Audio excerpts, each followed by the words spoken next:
Martin Berkovec tentokrát malinko riskoval, nechtěl hrát rukama, proto šel do toho souboje hlavou, no a tohle vypadá hodně nepříjemně.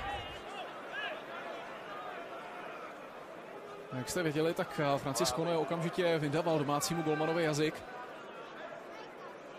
který mohl být zapadlý. Teď už jsou přítomní i lékaři. Tady ještě jednou ta srážka, bylo to vlastně s domácím hráčem, pak ještě kontakt s Konem.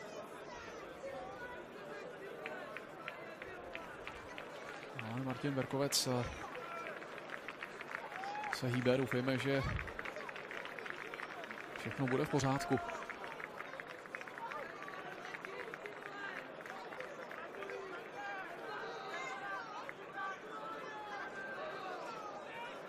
Tam vidíte, že i hráči Slovácka v tuhle chvíli zapomněli na jakoukoliv týmovou rivalitu a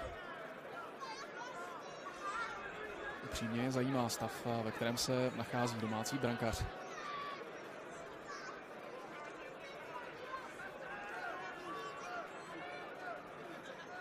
No, tohle gesto je naprosto výmluvné. Berkovec sice bude v pořádku, ale taková záležitost s ním může otřást jak po fyzické, tak mentální stránce.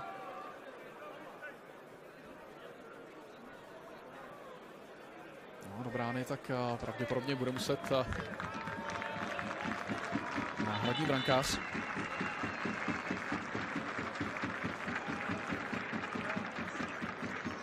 Tomáš Frišták.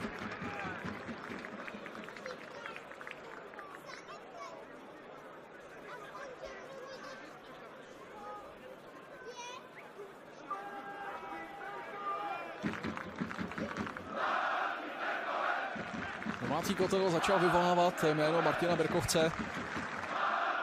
Ten bude na nosítkách odnesen na hrací plochy.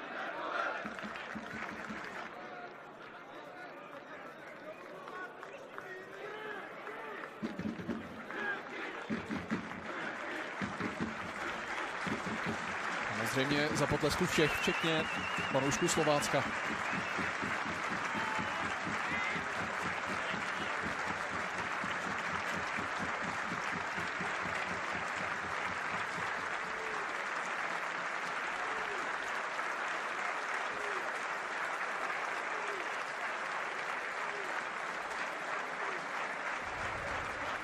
Jak sami vidíte, tak ve tváři golmana Bohemian se objevila i krev.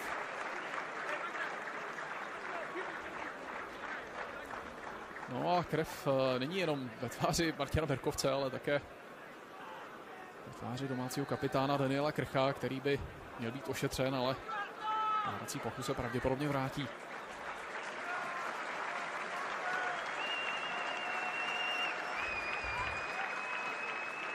Tomáš Frišták asi neočekával, že se dnes na hřiště podívá.